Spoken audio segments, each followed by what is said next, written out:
It feels, I don't know, it feels like the kind of perfect moment for it as well. There's something with the seasonal change that makes me always feel a bit more reflective, and this is a book that is deeply reflective. And it's not about seasons, but it's about seasons of life in lots of ways. So I found myself, as I was finishing reading it in preparation for this conversation, really feeling like it's landed in my lap at the right moment, if you know what I mean. It's a universe in a book, basically, and I feel like there's so many different places we can take the conversation.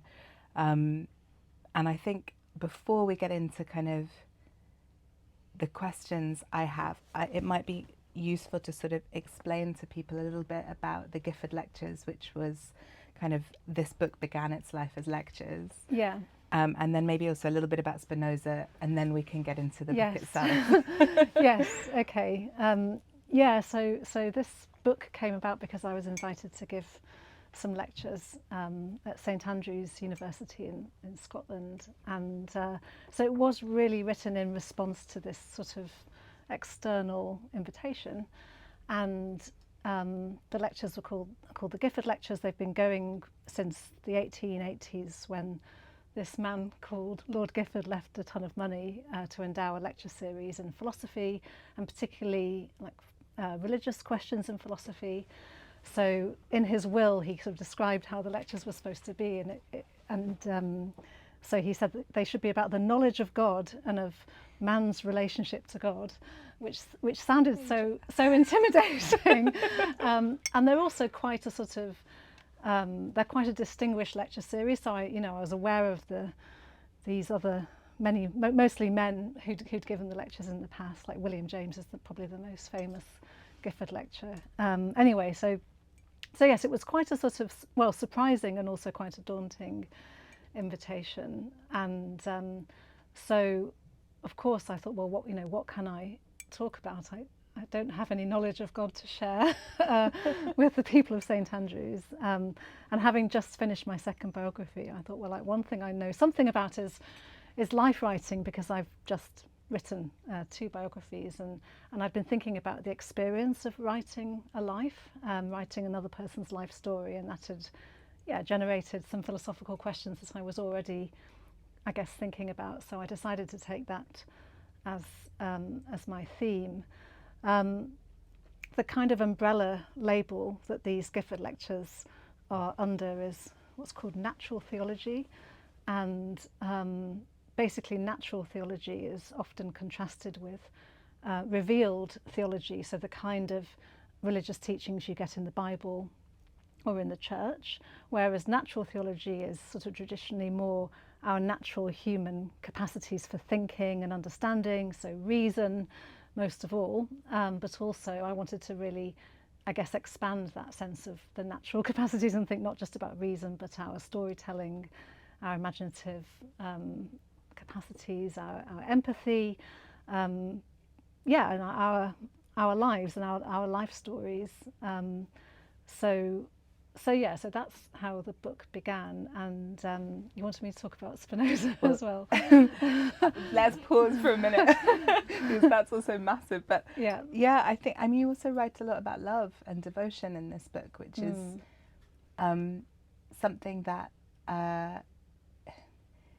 I wonder how that felt to do as a philosopher, academic, who, in your kind of professorial life, I wonder how much love there is in that kind of world, right? And in the kind of writing you're doing when you've got your really academic hat on. And whether it felt like the lecture series opened a door to be able to bring all of that knowledge and expand it in this other direction. Yeah, I mean, I guess I even though I'm not sort of conventionally religious, I'm quite in touch with my own sort of devotional side, and I guess I do think that human beings are devotional beings. Even my academic colleagues are, devoted to their work, spending hours in the library, and just that idea that we give ourselves to things that we really care about, and we give our time, we give our energy, sometimes we give our sort of health, we give things up, not always wisely, but we sort of pour ourselves into the things that we most care about. And so that kind of devotion, it doesn't have to be religious, it could be, doing intellectual work, doing academic work, or gardening, or music, or whatever it might be, your family. So that is something I explore in the book, because it's about life writing, and it's about the shape of human lives and how a life takes shape. I think devotion's a really important part of that the things that a person gives themselves to shape the life. And if you want to understand the life and tell its story, then you need to figure out what the life is giving itself to and what it keeps returning to. Yeah, absolutely. And I think it's easy to think that those things happen separately, that like our serious thinking happens in one space and our devotional experience happens elsewhere. Yes. So I sort of comment on this at the end of the book, in the last lecture, it's now the last chapter of the book, where I do say there's a kind of, perhaps a sort of disapproval of devotion among some philosophers, because it might be seen as a bit sort of childish or feminine, that it's not really rational to be devotional. But then I guess I explain that I don't mean it has to be a kind of superstitious devotion or even a reverential attitude. It's just this quite simple thing of giving yourself to what you value, and that even philosophers, and perhaps especially philosophers, do that too. Philosophy, the word means love of wisdom, and so I wanted to interpret that as not just sort of loving it in some kind of abstract sense, but kind of devotional, giving yourself to this pursuit of wisdom, whatever that might mean. Right, and actually this is a nice way to bring Spinoza in, because your epigraph is, I'm not going to read the Latin, I will spare you all my terrible Latin pronunciation, but the English, while we pursue this end and devote ourselves to bringing the intellect back to the right path, it is necessary to live. And I really know very little about Spinoza and his ideas. Obviously it's a name I've heard many times and possibly pretended to know more about than I do to seem interesting to whoever it was I might have been devoting myself to at the time. But I think this idea that, it is necessary to live alongside our thinking and our intellectual advancement and our devotional practice and everything is such a modern idea, actually. It felt very fresh when I read that quote. Yeah. This idea that, it is necessary to live. It's such a powerful statement. Yeah.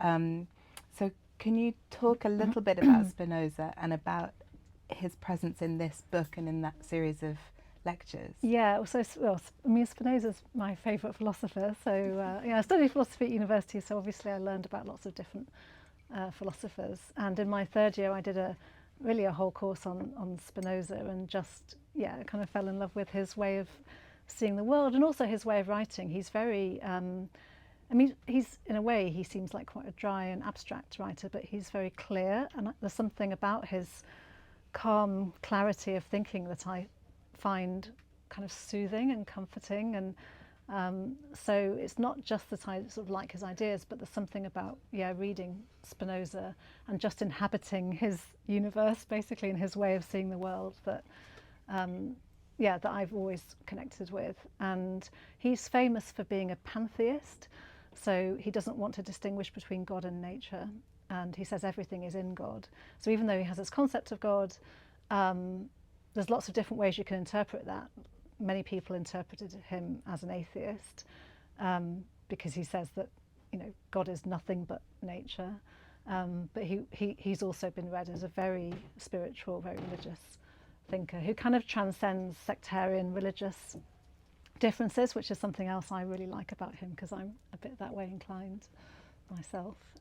And he was Adam Gifford's favourite philosopher. That's right, yes. So I was really delighted. Yeah. So because I had this quite fusty impression of what the Gifford lectures were, partly based on some of the kinds of people who've given them in the past, and often sort of quite Christian and quite kind of, I don't know, just sort of these distinguished archbishops of Canterbury or whatever. And I was like, oh my God, that is so not me. So I was quite daunted by that. And then when I read about Lord Gifford, I was really heartened to find that his favourite philosopher was Spinoza, that he was really into Indian philosophy. And I was like, oh, okay, I can do this. I can actually write about the things I really care about, rather than think I've got to kind of be this other kind of academic and try to be something else, which would have been just difficult to do. So that's always where I think the most interesting ideas can come to light as well, because if you're fighting with your kind of authentic perspective as a thinker and a writer, then what comes out in the page ends up being muddled, I think, a lot of the time, because there's this idea that you're trying to please a kind of imaginary master, and it's not. The thing I found really striking about this book and the lectures, I'm sure, you know, because they were the kind of beginning point, is just the clarity of the prose that you find, and it's so clear that clarity is because it's your thinking, like your genuine thinking, rather than. Do you know? I feel like I'm not being very clear, but I think it can be easy when you come to an institution like the Gifford Lectures to bend yourself to fit that mould, and it's wonderful that you didn't. But also I wanted to ask you about how it was writing them for delivery, to be something ephemeral, and then translating them into a book, which is a very different thing from a lecture series. Yes, and I wasn't planning on it being a book, and in fact I told them not to record the lectures because because I just wanted it to be ephemeral, actually, and for it to just be the kind of, in terms of the scale as well, like the intimacy of the lecture room. It's quite a big room, but still, you know, the people were all there in a room together. I didn't want it on YouTube or whatever. So, so I thought that. So not only the kind of brief from Lord Gifford, but also the occasion and the situation I knew I would be in to be giving these lectures, as I'd be standing up and in this kind of professorial mode, and I thought quite a lot about that, and trying to think about ways to inhabit that again felt I guess authentic and felt like it was still me. And I mean, this book is more personal than any other book I've written. It's not.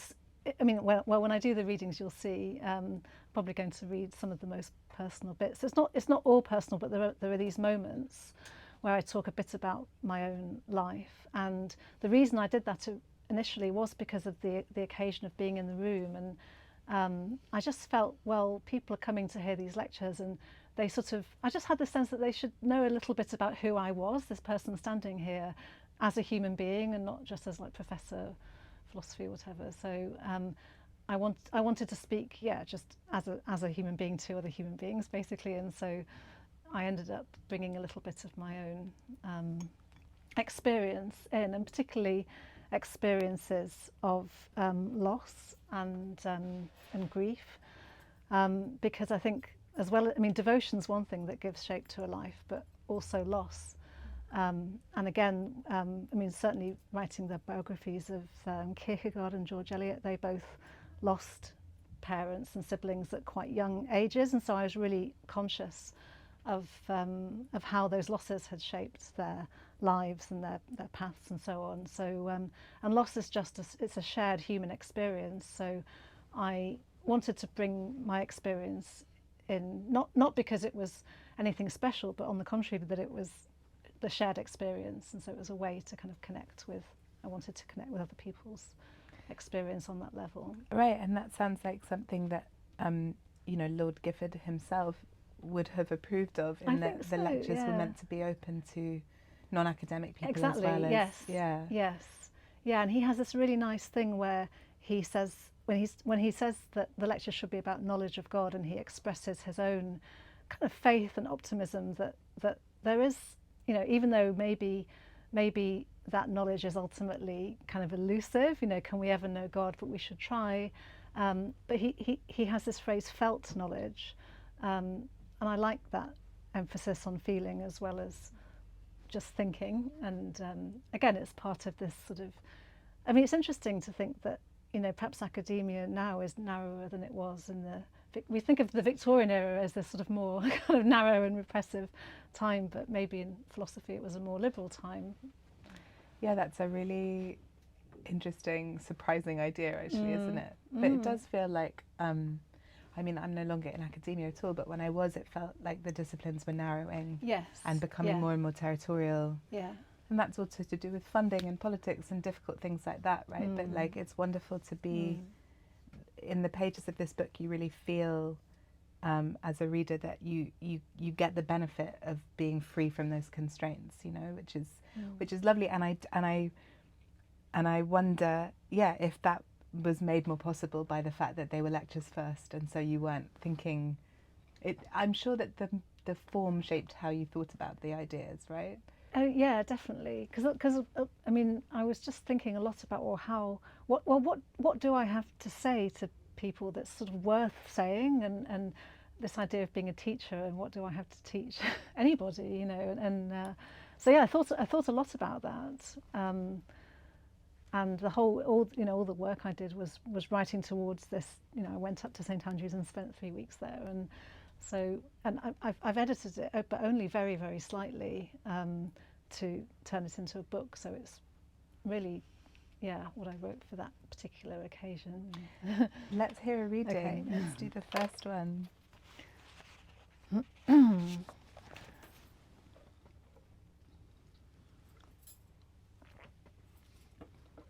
So this is from chapter 2. Biography, life writing, is by definition a literary encounter with a life. It is an ancient art and still going strong. Is writing in some special way appropriate to a life? This entity that, whatever it may be, however elusive, certainly has a singular shape or form. Consider this childhood memory. When I was a little girl, before I started school, my mother taught me to write. First, I learned to write the alphabet with a pencil on lined paper. Letters were a mixture of curved and straight lines. An A was quite difficult. You began to draw a circle, but you didn't make it a whole circle. And then you put a straight vertical line on the right-hand side of it. B was a tall letter made from a circle and a vertical line twice the height of the A on the left side. When I wrote my name, I had to draw a C as tall as a B. The lined paper helped me get the proportions right. My mother's writing was round, clear, flowing, very beautiful. She could join all the letters in each word together. I tried to make my letters more beautiful, like hers. I tried hard not to make any mistakes. At some point in primary school, the daily act of writing became so habitual that I no longer thought about it. Even as a philosophy student and eventually a professional philosopher, I hardly paused to wonder, what is writing? What are we doing when we write? Recollecting the experience of learning to write helps to lift this veil of habit. When I bring my attention back to writing, I discover that in some ways it resembles life. Writing a text means drawing a certain line on a page. Living a life means drawing a certain line through the world. These lines move through space and through time. A path seems a fitting metaphor for writing as well as for life. In each case, you must find or make a path through terrain that is teeming with possibilities. And yet, the path of writing, like the path of life, can quickly acquire a trajectory that feels irresistible, even necessary. Often your path is formed by following others who have gone before you. Sometimes it is formed by choices, a decision to go this way, not that way. Every path is a combination of following and choosing whom to follow, and following others' choices. Every path is some combination of finding and making. Life is relational, and so is writing. It's the relationships between words and then between sentences that make a meaningful text.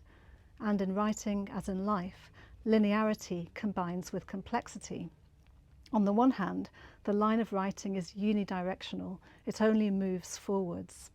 On the other hand, yet at the same time, it loops, folds, gathers, knots, stitches itself together, forming layers. For example, a recurring metaphor, a rhyme, or a repeated word tacks one point in the line to another. Life shares this double character. It flows irrevocably in one direction. Sooner or later, it's taken me many years, we learn that we cannot travel back in time. Yet our experience continually folds back and loops forward, in memory, in habit, in the deliberate repetitions of practice and ritual. in all the moods of anticipation and in all the moods of looking back. The line of writing, like the line of living, has an intermittent and rhythmic quality. On paper, there are spaces between words. In our bodies, there are spaces between breaths, between heartbeats, between footsteps. In consciousness, there are longer intermittencies of sleeping and waking, and irregular intermittencies as attention lapses and returns.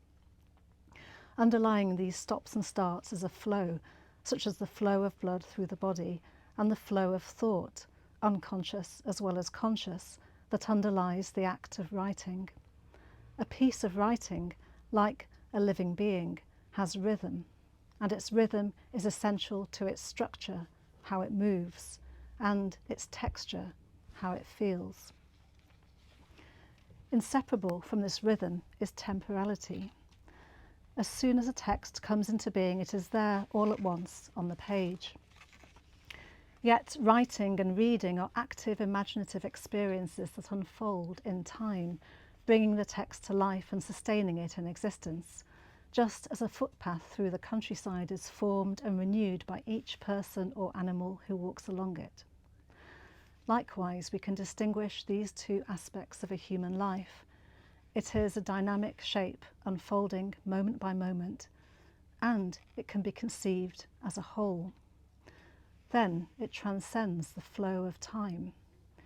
Indeed, this is an image of time, like an aerial view of a great river from its source to the sea, seen from miles above the earth, under the aspect of eternity, as Spinoza put it. When we imagine it this way, it becomes quite beautiful. A whole life, moving through the world from its source to its end, unique, slender, searching. A God looking down on it might well be moved to love, and also perhaps to tears. Thank you. It's such a moving passage. And listening to you read it, I was also thinking, you know, a book is an inanimate object, but it's not a static thing. And as I was following you along that path and thinking, you know, just as like we all interpret human beings differently, right? There's the human being is a single entity, and yet your impression of one person and mine could be very different. Yeah. The same with a book. Each reader brings themselves to the text and takes something different from it. And this kind of question of how we can come together and sort of share a text. But I guarantee you, every single one of you will take something different from this conversation tonight. And when you read the book, if you haven't yet, you'll take something different from it. And I wonder if you, in writing it at its different stages, I know that there wasn't actually a hugely long time between when you delivered the lectures and when it became a book, but whether you have taken different things from it, returning to it at different stages. Yeah, of course. I mean, as you know, having also written a book, you sort of get to know your book, not only while you're writing it, but afterwards, and you start to kind of figure out what it's about, or you realise that it's about things that you didn't know it was about at the time you were writing. So yeah, so I guess I've thought quite a lot about. Well, I mentioned these themes on the one hand of you know, loss and grief, and then thinking about philosophy and felt knowledge and the role of feeling in this devotional search for wisdom. And one of the things I guess I kind of knew it all along, but I think I only really kind of figured it out afterwards, was how, you know, in my case, so, you know, my mum died just before I went to university. And I realised how, and that's when I started studying philosophy. I didn't do it at school. I just sort of discovered it. So it was in 1995, basically. My mum died in May, and then I went to Cambridge, and then by the autumn I was studying philosophy. And so it just occurred to me that my whole sort of engagement with philosophy has been in mourning. I've been in mourning, and how those two things have come together in my own life. I mean, it's quite, in a way, in my own life, it's quite a sort of my own particular story. It's quite stark how those things just happened at the same time. But it made me think about, how my own kind of reckoning with philosophy and what its boundaries are, and what it is, and whether it can make sense of the things that most matter or not, and that attempt to, I think when we lose, someone that we love and someone who's really important to us, we want to try and make sense of what's happened, and make sense of ourselves, and make sense of the world, and that's what philosophy does too. It tries to make sense of the world, and it's trying to make sense of what it is to be human.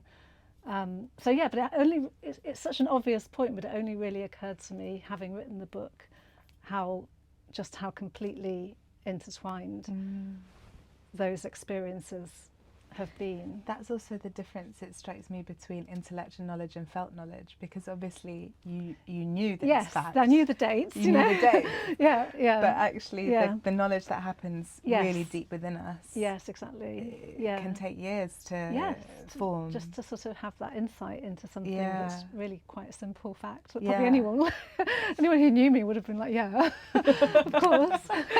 But I think I think it's really interesting, and actually that it leads me to a question I wanted to ask you, because one of the things at one point you write about how the idea of like whether philosophy can be therapeutic or is kind of therapeutic for philosophers when they do it, and as you sort of describe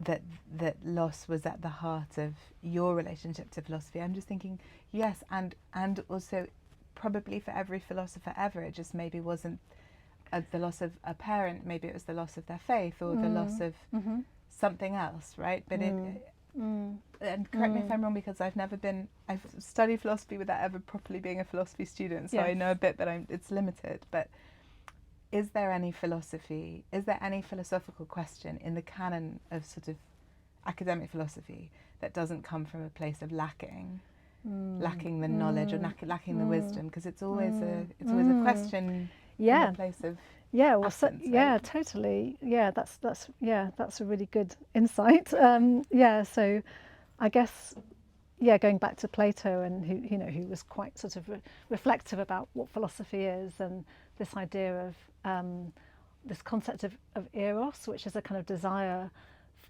for something you lack. So that this idea that we're kind of seeking wisdom, and we sort of long for it, and we desire it, but it feels out of reach, I guess.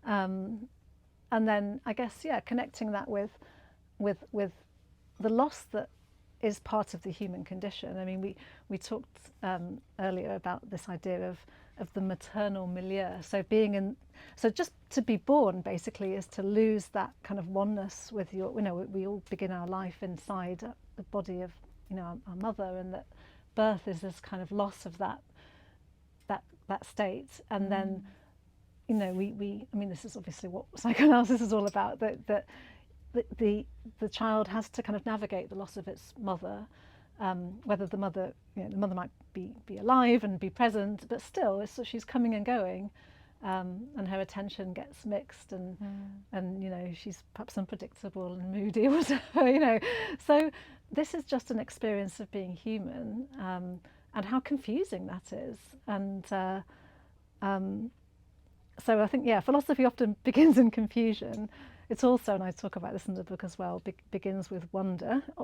Traditionally, Plato and Aristotle both say philosophy begins with wonder, where it's like, I don't know, you're looking up at the stars and you're just like, what, how does all this exist? How do I exist? And just that experience of wonder that we human beings have sometimes. And I think that's connected to loss as well, in a way.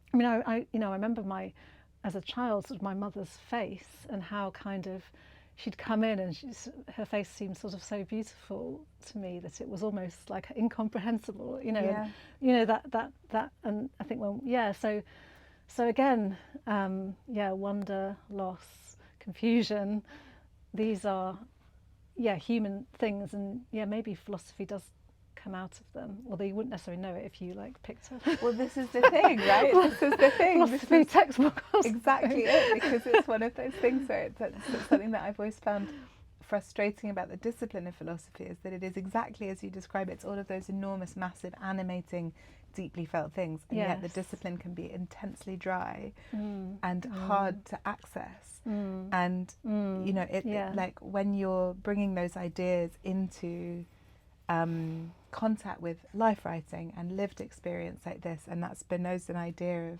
like you have to also live, is like is what it makes them accessible and interesting and kind of, I think I found myself as I was reading it, I was like, oh, I'm doing philosophy all the time.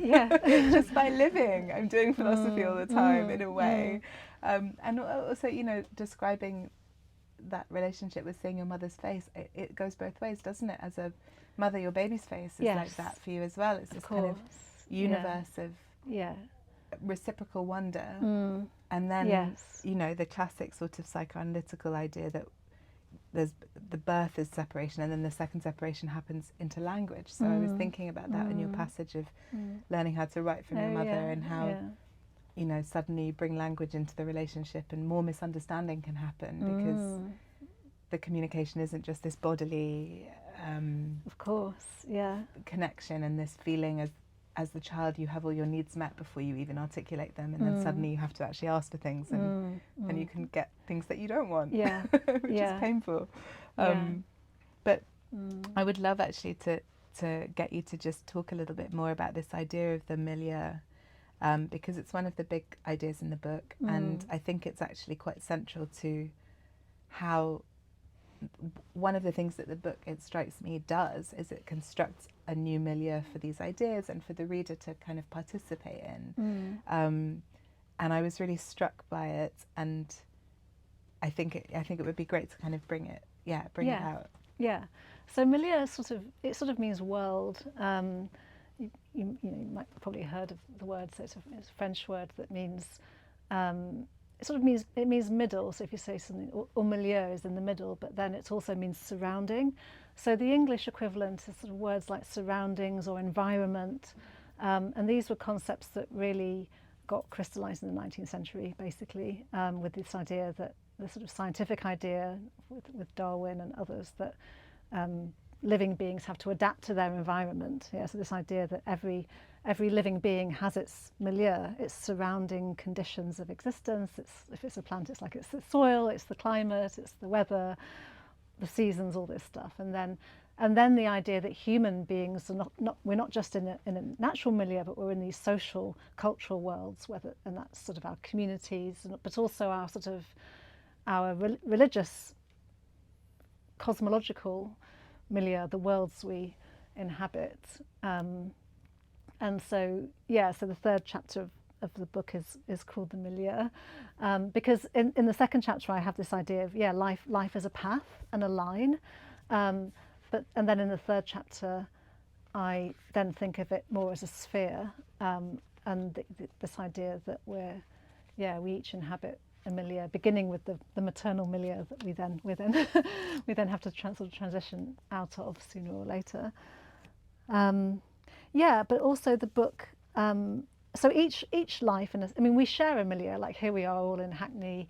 You know, we're all, just the fact that we're all kind of alive at the same time is, you know, and the same place and everything. And so we're all kind of neighbours, and so we're in the same milieu to some extent. But then we also will go off to our different worlds, whether, you know, family life or different cultural outlooks and so on. So it's this idea that each singular life, each singular life has its milieu and kind of expresses that milieu. That's part of what it is to read the life, is to see it as an expression of a world. And so no two beings will have exactly the same milieu, but no two milieu would be entirely separate either. So our worlds kind of overlap basically and intersect with other worlds. And then of course we can think about the cosmos, but then because different people have different views of the cosmos, we're not actually all inhabiting the same one. So there's all these, you get into these really big questions about like pluralism basically, like how do we make sense of the fact that, you know, people have different ontologies, different ideas about what's fundamentally real. So there's that aspect of it, but then it's also this very intimate idea of the maternal milieu as well. So it kind of goes from the most immediate and the most intimate to the most cosmic. And I guess I've been really drawn to writers who kind of use writing to invoke and create a milieu. Like Proust is a really good example, where he tried to like recreate the whole world that he inhabited, like this particular stretch of history in maybe in Paris, but also in the countryside in France, and tried to create a work of art that would be that world that a reader could enter and also share and inhabit. Although, as you say, everyone gets a different experience from reading a book. So again, we've got those kind of overlapping but not entirely coinciding milieu. Yeah, and you talk in the book about sort of the job of the biographer and the life writer when you're writing about other people's life is to kind of map the milieu of the person you're writing about. Yeah. And kind of give context. And I wonder, when we're trying to think about our own milieu, because obviously when you're writing about the life of somebody who's no longer living, there's a beautiful passage in this book where you talk about the fact that, people often describe only lives that have gone from cradle to grave over 90 years or something as being complete. Yeah. And the idea that if you die younger, it's not a complete life is an absurd idea. A life is complete regardless of how long it lasts. Yeah. But when you're kind of with your biographer hat on, looking at somebody like George Eliot, for example, or Kierkegaard, and you're looking at their milieu, and you're bringing your academic faculties to it as well, and you're kind of creating this world for your reader. But how clearly can we ever see our own milieu?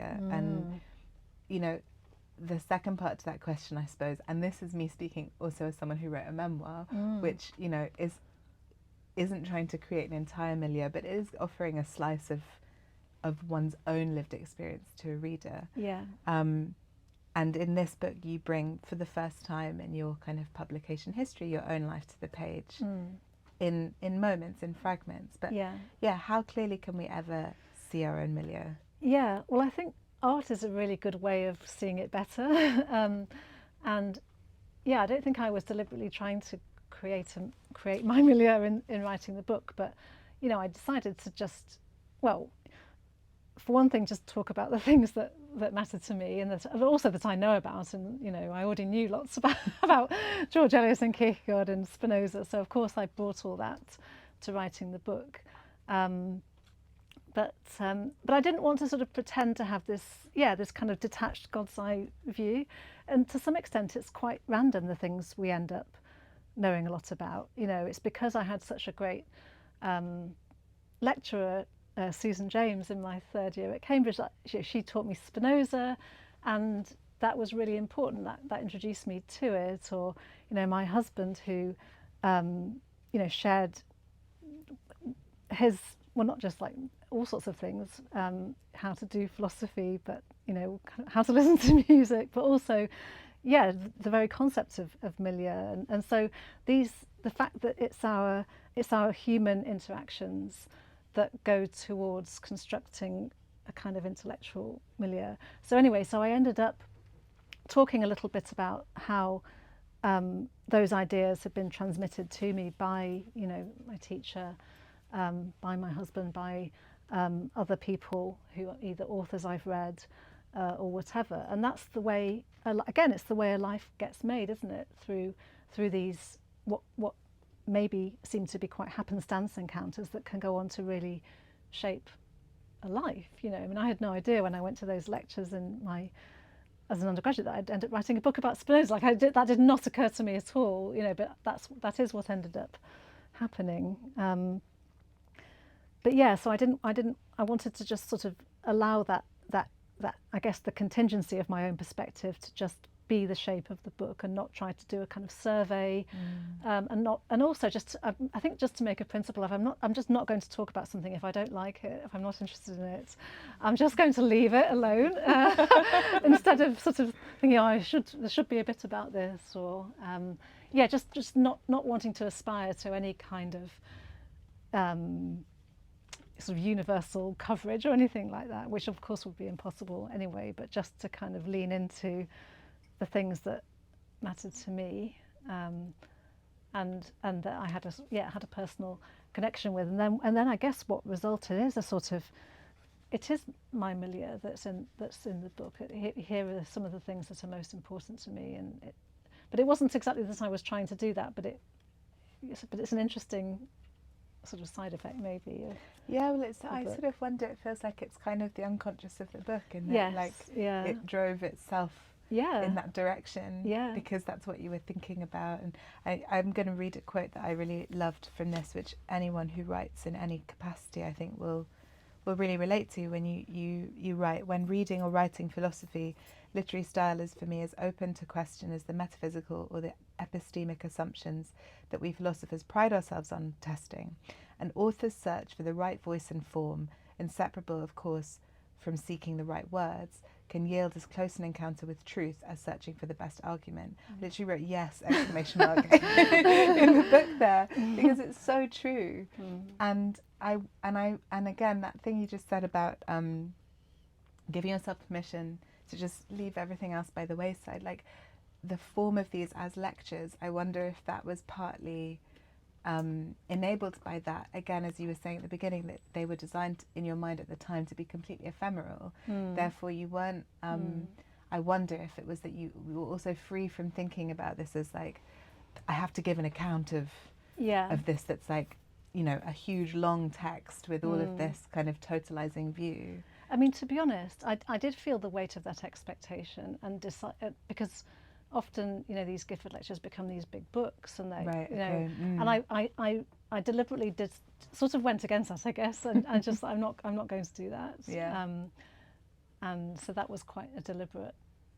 So I felt the weight of the expectation. I knew there'd be, you know, academic philosophers in the audience and other academics from other disciplines. It's really difficult because even though they're supposed to be general audience, so you have to write in a successful way, but you know that there's going to be loads of academics there, like judging you. So you've got those two very different sort of audiences in mind. But I thought, well, you know, they've invited me. You know, if they invite a sort of Kirch, your biographer, to come and give these lectures, this is what they're going to get. Basically, they're not going to get a, you know, I don't know, a more sort of conventional approach to the subject. Yeah.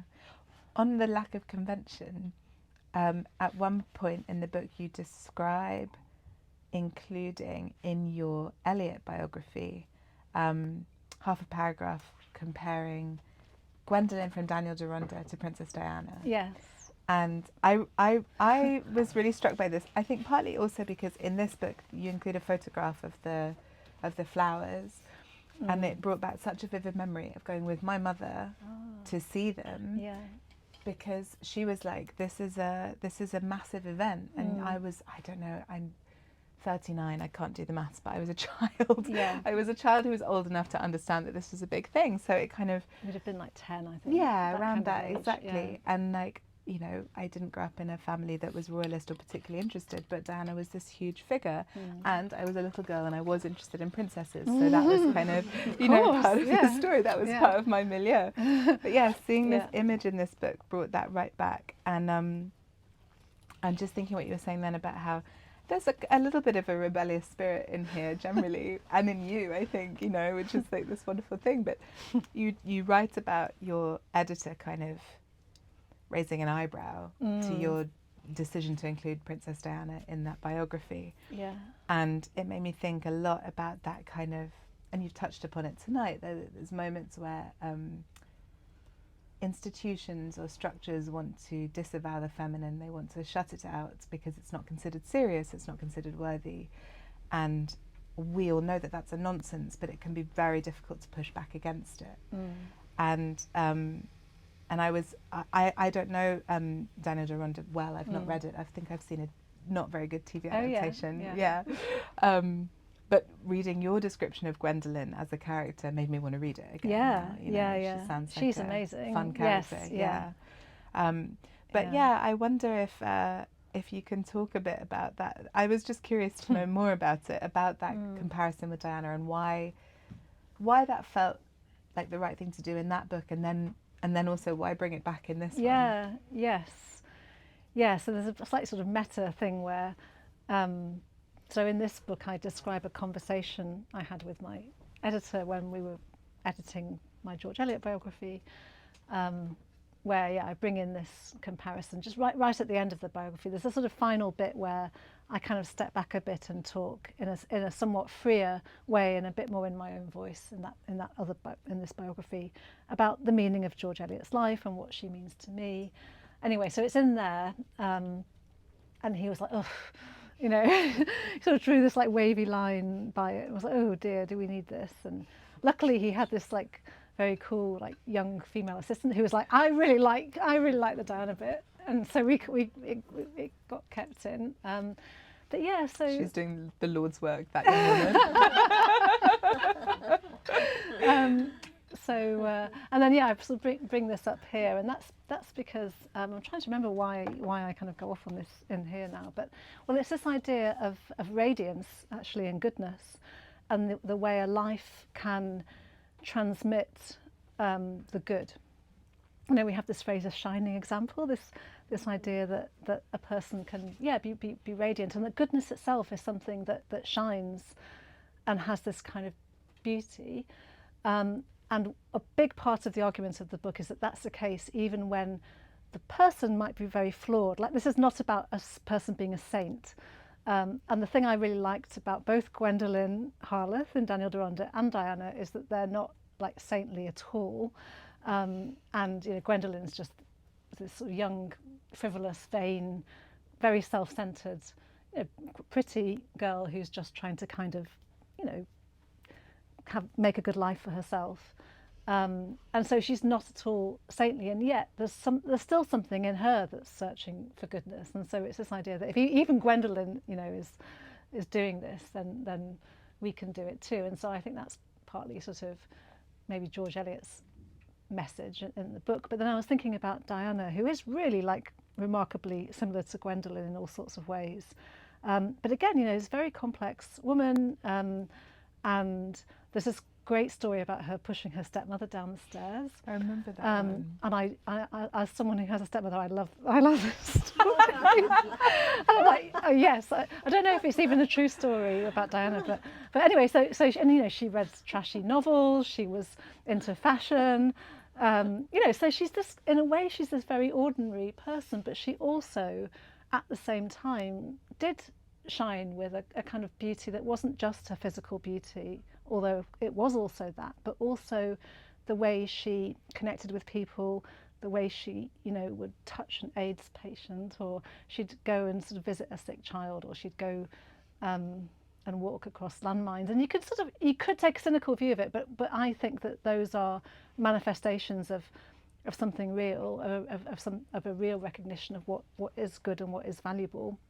And it's not just the fact that she did those things, but the way other people responded to that and saw the value of that. And I think that's why people were so moved by her story, and why there was this massive outpouring of grief when she died. There was a loss of something that was beautiful and radiant, and that kind of symbolized that.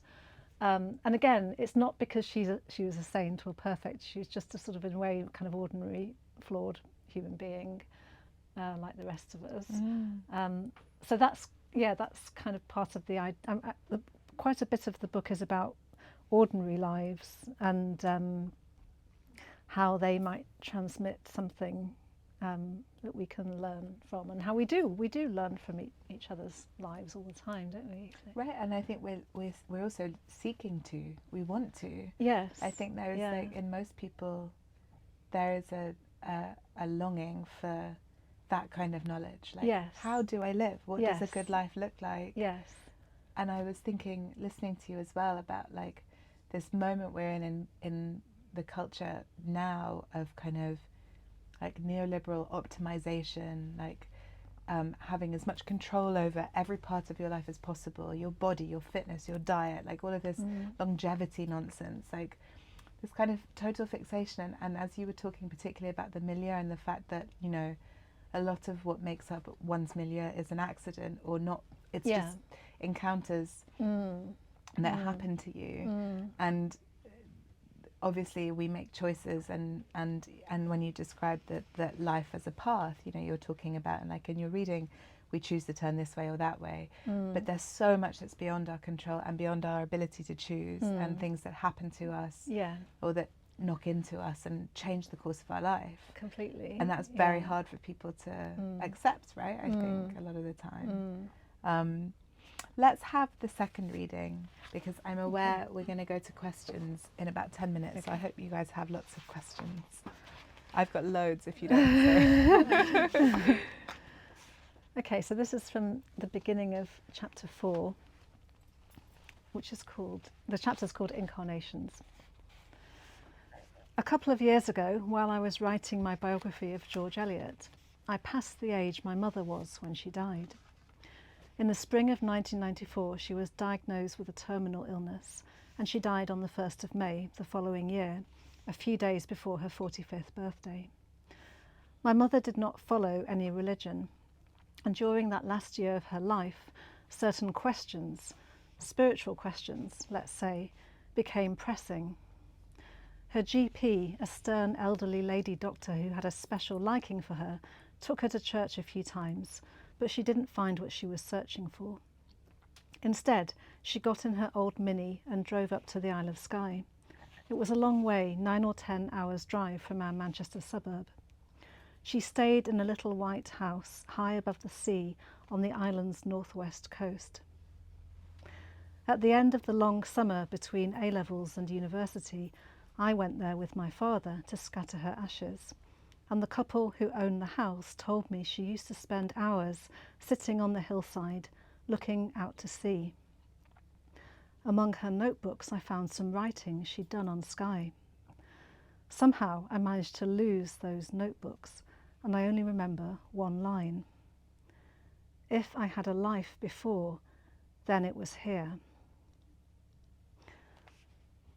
As I turned 45, then 46, I felt myself no longer following in my mother's footsteps, but going on ahead of her. It was strange to think of her as a younger woman, someone who might learn from me. At the same time, writing about George Eliot gave me a sense of returning home to something she and I shared after I'd ventured far away from her experience by going to Cambridge, studying philosophy, meeting so many different sorts of people, practicing yoga and meditation, travelling to India, eventually, improbably, becoming a philosophy professor. My mother loved books, but she'd left school at 16 and married young. In her 30s, once my sister and I were at school, she went to evening classes to take A-levels in English literature and sociology. She left Britain twice in her life for holidays in France and Spain. She worked part-time at the local hospital, booking appointments. She was seen mainly as a daughter, a wife, and a mother. She probably never heard of Kierkegaard or Spinoza or any of the philosophers I discovered at university a few months after she died. But one or two of George Eliot's novels were on the bookcase in our house. Now I was returning to those novels and everything I'd learned over 25 years, and finding that much of it was already there. My mother was the sort of person for whom Lord Gifford endowed his lectures on natural theology. He taught evening classes and Sunday school classes, and he wanted the Gifford lectures to be, quote, public and popular, open to the whole community, whether receiving university instruction or not. When I think of my mother sitting on that hillside, looking out to sea, considering her life and her death, wondering where her soul had been, and, I imagine, where it might be going, I ask myself if I have anything to teach her. And when I say her, I also mean anyone, the part of us that is simply human, living on this earth beneath a blue or clouded sky, with some time to wonder, who am I? Thank you. It's such a beautiful passage. It's also, it's so interesting, isn't it? Like this question of what we have to teach one another. Obviously, when you're in a professional role as a teacher, as a professor, you're like, there's like, maybe a clearer context in that part of life. But then, you know, when you think about yourself in your milieu, like as a parent, as a partner, as a friend, I don't think, sort of, don't know where I'm going with this question. I think I'm thinking about how, like, obviously we're learning from each other all the time, and we're teaching each other all the time without being very conscious of it. Yes, exactly. I guess that's what I'm getting at. Yeah. And I wonder what the kind of, I don't know, what do you think that, like, that will to learn is rooted in for human beings? It's a massive question. This is why how would I know? How would I know? Well, I don't know. I have this idea at the moment. It connects back with what you were saying about lack, and a feeling of lack, and that kind of spurring us on and giving us a sort of desire to learn. So there's that, but there's also, and I think that's true. I'm sure we can all relate to that. But there's also, maybe conversely, I think a kind of excess that we have, that that we want more. This idea that we're not just contained within what is, but we're growing. Of course, you know, children are growing in very visible ways, but I think we're always growing, because we're always enlarging our experiences, and of course we can do that in different ways. We can just have like more of the same, or we can enlarge our experience perhaps in more enlarging ways, and so maybe sort of wanting to learn is part of that as well, that kind of excess of being that we have, that means that I mean, it actually connects with what's right at the end of the book, when I talk about this image that Proust has of a human being as a giant. And he says that, you know, because I think if you think of all the time that a human life occupies, you look at a human body and it doesn't take up a lot of space. But when you think of all the time that each of us has lived, and all the experiences in that time, we're these immense giants, and we're continually getting bigger, basically. And of course, you know, this is, you know, as a biographer, thinking about, you know, what is a life and what kind of thing is it? And it's this immense, it's both immense and very slender and sort of fragile at the same time. And that's something I've been really struck with as a biographer, is that getting that sense of the being of my subjects as both these giants, but then also kind of frail threads and paths that can be easily, I guess, snapped off. So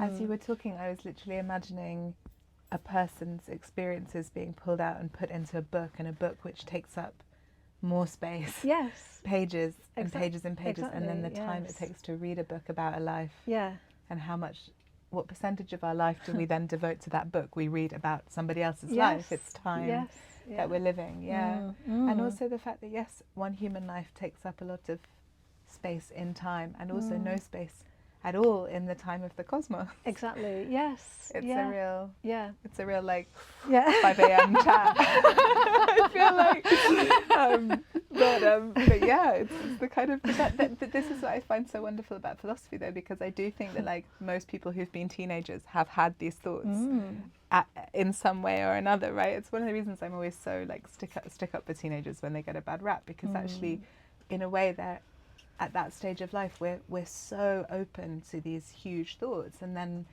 reality crashes down around us, and responsibilities hit us, and we narrow our thinking, but by necessity often. Yeah.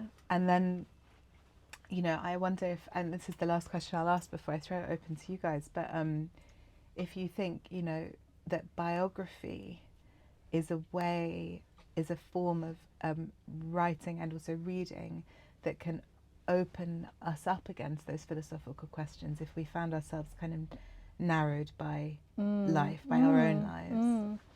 Yeah, I'm sure it can be. I mean, obviously biography is quite an elastic genre, so there's sort of, you know, there's these kinds of biographies that are not always the most like philosophically. But I suppose, you know, obviously I have all this philosophical training, and then I wrote biographies of two philosophers, you know, Kierkegaard and George Eliot, and so of course It's kind of ripe for philosophical questions. But yeah, I also think that any life does raise those questions, whether a biographer is sort of alive to them or not. But I think maybe one of the reasons why biography is quite a popular genre is that it's quite sort of expanding to inhabit, get a sense of what it's like to be another person, basically, and to be in a different world. And of course, other kinds of life writing, like fictional life writing, does that too, doesn't it? You know, I mean, I want to be, in the book I'm quite elastic about fictional and non-fictional life writing. So, you know, I also see like Proust and George Eliot, and as also doing life writing, even though they're doing it in a more fictional or semi-fictional mode. But yeah, I think, literature, basically, books are these means for growth, both for the writer, but also hopefully for the readers as well. Yeah. And of course, we're all probably here because we love books, and so, I think part of the experience of reading is that, isn't it? That expansion that we feel, and also the sort of quietness and intimacy of reading as well. Yeah, it's both this like profoundly personal experience and something that connects you with a whole new milieu, I guess. Yes. The milieu that the book itself contains, which is that of the writer, and it becomes yours as you're reading it. Yeah. But you're now in this world as well, and it will also always, that experience will always remain a part of your life because of the time you've given to it. Yeah. Yeah. I think it's a really lovely place to open out to questions from you guys. I think we've got half an hour, 20 minutes. Oh my God, my alarm. There we go. That's me telling me to stop. So yeah, if you just want to raise your hand if you've got questions for Claire, be great to hear. Yeah, go ahead. Hi, thank you so much for that really interesting conversation. I have a question about the kinds of writers that you're interested in. So Eliot and Kierkegaard, both being writers who write from a lot of different perspectives and have maybe this interesting kind of a multiplicity of perspectives. And I wondered if that related to Spinoza in any way. Yeah, that's a brilliant question. How can I answer this? Well, I mean, I suppose. George Eliot was really influenced by Spinoza, so I definitely see her as a Spinozist author. I mean, she translated Spinoza before she started to write fiction, so she really sort of deeply absorbed his way of thinking and his way of seeing the world, and the interconnectedness of everything, and not just that we're interconnected, but that the way, just the way we're kind of always formed by our interactions with others. So we're not these sort of autonomous, independent, self-contained substances. That's one of Spinoza's big arguments against Descartes, for example. So this idea of the multiplicity of beings and their porousness, the way they shape each other. I mean, Kierkegaard's quite a different case because he has all these different authorial personas. I mean, George Eliot's authorial persona is fairly consistent. As a her narrator, she has this distinctive narrative voice, doesn't she? That's quite, and of course she's got these different characters in the novel, but she's there being George Eliot, and whereas Kierkegaard's much more kind of multiple in his authorial perspective, and his narrative, his use of different narrative voices and trying to occupy.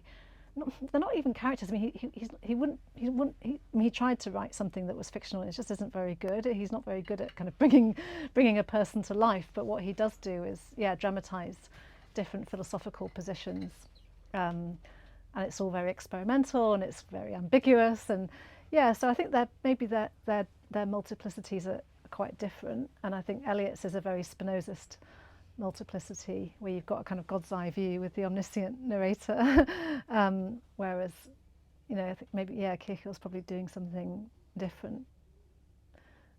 Can I ask something following on from that? Do you think Eliot would have got on with Kate if she had found him insufferable, either as a person or as a thinker. Poor Kierkegaard. He did. A lot of people found him quite difficult, and even he had some good friends, but they were Oh my God, the they poor were, guy. they were quite sort of long suffering, basically. Yeah. So I don't know. I mean, stupidly, I've actually never thought about this, about what might happen if they were, in a room together and I was there as well. Yeah. Gosh. I just, I mean, yeah, I guess they both have a kind of deep seriousness, and also combined with humour. I think that's actually a feature that both writers have, is that combination of sort of earnestness and then irony and comedy and humour. I think they're both really kind of bring almost those two extremes together really well. They're also both exceptionally sensitive artists, so maybe they would have bonded over, the experience of getting like a bad review, which and struggling at that experience. I think they would have been able to, yeah, yeah. I don't know. So it's a good thought. Yeah, I have to think about it.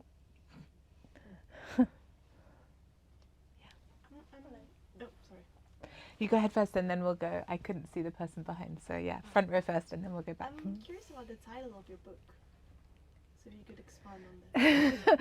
Yes. So, well, as mentioned, these Gifford lectures are, specifically about God and broadly speaking, religious and ethical questions. And so, of course, I was trying to figure out what to call them. And so I knew they were going to be about life writing, but I was trying to think of a title, and I didn't want the word God, and I didn't want the word religion, because they both just, I don't know, sort of they'd signal something that isn't really what I'm doing. But I wanted to think of another way to articulate or to express something of that nature, I guess. So then I thought about the word transcendence, and I think, aesthetically, I think it's a beautiful word.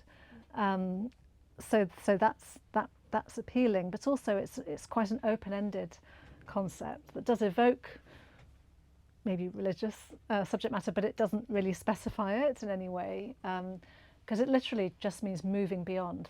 That's what transcendence means, and so it's quite open-ended as to what's moving beyond what, basically. And so part of the idea was, I guess this goes back to what I was saying about expansion and growth, is that we have these kind of narrow selves that we often get a bit trapped in, and narrow self-images and ways of thinking about ourselves and our lives, and often they're just sort of ideas that maybe we've inherited from our culture, and so the idea that philosophy is the sort of questioning of philosophy is about kind of expanding and going beyond those narrow boundaries, but not just philosophy, but also the religious life too. So it has that connotation, and then with beginners, it's got quite a few different meanings. So part of it's sort of a joke in a way, that you could have a guidebook on transcendence, that like you'd have Latin for beginners, or you might have, I don't know, golf for beginners or something, and then transcendence for beginners, like it's a sort of a slightly silly, playful thing. But then also, I guess the idea of beginnings. I talked about philosophy beginning with wonder, and beginning again and again, and this sort of devotional movement of return, and we keep beginning again with that practice of philosophy. And also thinking a lot about childhood. Obviously, if you think about the shape of a life, childhood is like really important. When we try to understand our lives, we often go back to childhood experience, don't we? And obviously psychoanalysis is doing this. And yeah, I guess I wanted childhood in a kind of childlike perspective to have a place in the book, because often it isn't really part of serious philosophy. So yeah, it's also that as well. Actually, so I was sort of thinking about these things, but It was my husband who suggested the title quite early in the process, and I was like, that's a really nice title. I wonder what it might mean. So the title was kind of like a question in a way that accompanied me through writing the lectures, and I wasn't sure if it would be the title. It was a kind of working title that was also a question, and then it just sort of stuck around and became the title of the lectures and then of the book. But yeah, it's kind of an intriguing title, isn't it? Because it's not clear what it might mean, and I guess I like that about it.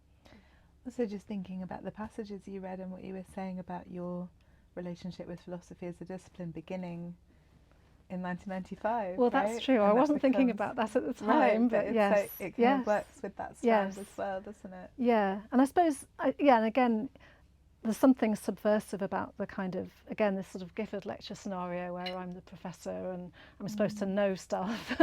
And this idea that when it comes to, what matters most, we don't know what's going to happen to us after we die. We don't know why we're here. Like, we're all beginners when we're confronted with those kinds of questions. And so I guess I wanted to acknowledge that rather than kind of put myself in this sort of pseudo wise position. Yeah. I can't see where the other question was, but go Yes. ahead. Yeah. I was just interested to know, with your two biographies, what your process was for deciding how to approach them and structure the books and find a way in. Yeah, so it was different for each book. So with the Kierkegaard biography, I remember that sort of came about the time I write that book in conversation with an editor, and so I didn't really have a plan, but I started thinking about it having had this conversation, and then I just got this I thought about this opening scene of Kierkegaard being on a train, and when he was 30 years old, it's the first time he'd ever been on a train, and he's kind of in motion and he's moving forwards, and he has this quote about, you can only understand backwards. You have to live forward, but you can only understand backwards. So I just had this kind of opening scene and just wrote it. It was part of the proposal for the book, but it was quite, just sort of didn't really plan it. So I had this opening scene, and then I really felt with that book that I didn't want to have this position of the observer on Kierkegaard's life, the kind of omniscient biographer who knows how everything's going to turn out in the end, that he's going to become the father of existentialism, he's going to become this famous writer, blah, blah, blah. I wanted to, because that's a very un-Kierkegaardian way to look at a human being. He's all about the inner life, subjectivity, the fact that we're moving through existence and we don't know what the future holds. So I wanted to find a form that was sort of accompanying Kierkegaard on facing this uncertain future, which meant sort of writing it from his point of view. I mean, it's written in the third person, but that meant I ended up being limited to kind of stuff he would have been aware of at the time. So it also ended up moving back and forth in time, because I couldn't begin with his childhood, and I got to his childhood there was a period in his life where he started thinking about his childhood, so I sort of got there and then showed him thinking about his childhood and trying to make sense of his life. So it was quite an unconventional. I didn't have a clue what I was doing. I wasn't like, I'm trying to have an unconventional structure. This is just the sort of what emerged. So it wasn't totally chronological, and some people really liked that and other people didn't like it. And then I guess with the George Eliot book, it was more straightforward, I guess, in that it had this quite chronological structure that matched up with her novels. But I think in both cases it was a case of trying to find a voice that felt true to the subject. And I guess because of George Eliot's omniscient narrator, I felt a little bit more entitled to kind of play that role in narrating her life. Like, it felt more appropriate, basically, to do that, and to kind of interject with my opinions from time to time. Whereas with the Kierkegaard biography, I was very reticent and really tried to hold myself back. But yeah, so it was sort of the shapes of the books came about through trying to think about the subject of the book and how to tell their life story. Also because they're books about philosophers, and I wanted to explore their philosophies and explore their ways of thinking about the human being, and I wanted to kind of enact and sort of dramatize their philosophies in the book, and so the form of the book was also a way to try to introduce the reader to that way of thinking through the structure of the book. We've got time for one more quite quick one, please. Go ahead. Well, I'm not quite sure how to put this, but I was thinking about the self-trust that you have, and that you, as an academic philosopher, you write about your mother, and clearly, you go back to the island of Skye and you sit where she sat. That what role that played in you being able, as an academic philosopher, to bring in your own experience, because as far as I can remember from doing philosophy at university and taking a certain interest in it since then, this is utterly forbidden. I mean, it wasn't even thought about. That what bearing would it have on the fact that I love my mother? I'm just curious about what she gave you. In being able to trust that you are both worthy as an academic philosopher, but you can bring these personal things into, as you do so wonderfully in this book. Oh, well, thank you. Yes, I mean, I was quite nervous about doing it, and because it is the first time. And I mean, I should say that the passages I've read are among the most personal in the book. So much of it is, I don't want you to be disappointed, but much of it is sort of not so personal as those bits. But yes, I sort of allowed that to sort of creep in. To be honest, many of those passages came in sort of unplanned. So I think with the bit I've just read about my mum going to Skye, that wasn't originally there, and I think I'd written I'd started just after that, and then I don't know, I just started thinking about I don't know why, I just started thinking about it, and then I just thought I talked to someone about it and was quite kind of emotional as I was telling them, and then I ended up just writing that, basically, that this experience of passing the age of my mother, and then that evoking these questions that are totally pertinent to these lectures, which is, what do I have to teach another human being? Here I am, a teacher, a professor, but what do I have to teach? And so it did all kind of it sort of connected, but I wasn't planning to do that. It was more that those bits, I ended up writing them. And then the kind of bit I was nervous about was like, do I leave them in or not? And do I actually read that when I go and give the Gifford lectures? Do I include it or not? And I just thought, I was just going to go for it. And actually, I think people appreciated it. I think partly because it can be quite boring sitting and listening to a very dry philosophy lecture. So actually, if you've got, I mean, this is something I really learned from George Eliot, the way she uses narrative to, I mean, she's working with extremely rich and often quite technical philosophical material, but she is able to sort of translate that with this very light touch into these narratives that people can read and understand. And it was only when I went back to her after doing philosophy for 2 decades that I realised how much philosophy and erudition was there. Like, I hadn't even noticed it when I read her for like A-level or whatever. So I guess, thinking that it is, I think readers and audiences do appreciate having that connection, that human connection. But yeah, it was quite, I was quite scared of doing it. And I'm scared of what at the point my academic colleagues won't bother reading it anyway, so it's fine. But I'm a little bit nervous about it. But then I just think, well, why not, Yeah, there's this kind of mad thing in the traditions of academic disciplines, this idea that we check our humanity at the door, when actually our humanity is what everything we're thinking is grounded in.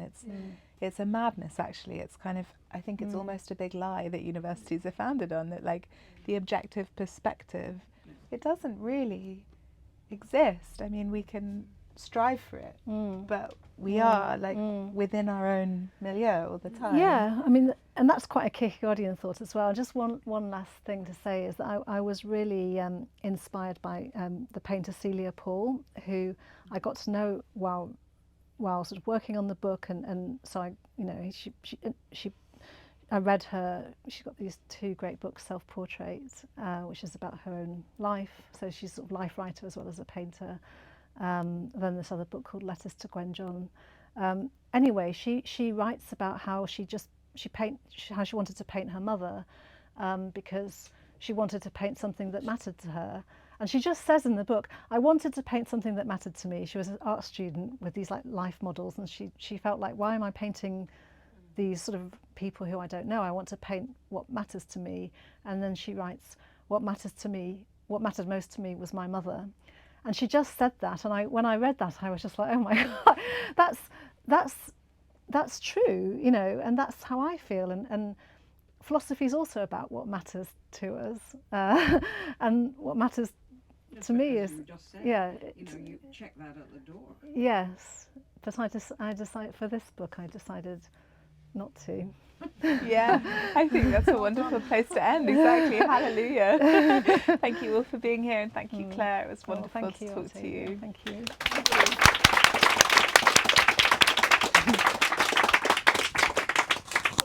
we finish, can I ask you both for a book recommendation? Oh, yes. Would you be able to really quickly give us one each? Do you want to go first? I'll go first. So mine is, I've taken this off now, and I don't know if am I talking into the right way up? Okay, I'm going to hold it like this. Mine is a really brilliant book, which you guys have upstairs, which is called Love's Labour by the psychoanalyst Stephen Gross. It's just been published, so some of you might know his book, The Examined Life, which was published many years ago. It was wonderful. Did you? There you go. So he's now published his second book at the kind of a very different point in his practice as an analyst and his practice as a thinker, and he's looking back over a long career of working with clients, and it's about love. It's about love, and it's about love in time. And I thought it actually works very well in kind of conversation with your book, because it's about devotion. It's about the ways in which we can misunderstand ourselves, and actually this idea that, as you were just saying earlier, we can be trapped within ideas of ourselves that actually are no longer true. Yeah. It's something that he really explores in this book with his clients, and reading these kind of these stories of these different individuals it will make you reflect on those things and those kind of ideas that you're maybe holding on to about yourself that you've outlived. You can let go, or they were maybe never yours to begin with, and it's time to let them go. And it's a very beautiful book, and it's a kind of it's a joy to read. It's like it sounds heavy, but it's not, if that makes sense. He's a good writer. Yeah, and like you, actually, it has a real clarity at the level of the sentence, which is a real gift when you're dealing with big philosophical ideas. Yeah. Anyway. So my recommendation is Claire Louise Bennett's new book, Big Kiss Bye Bye. It's a novel. It's a third book, and it's just absolutely brilliant. I've read it twice. I was lucky enough to read it in advance, so I read it a few months ago, and then I've already read it again, and I want to read it again. It's just I find all her writing just extremely exciting and enjoyable. It's really philosophical.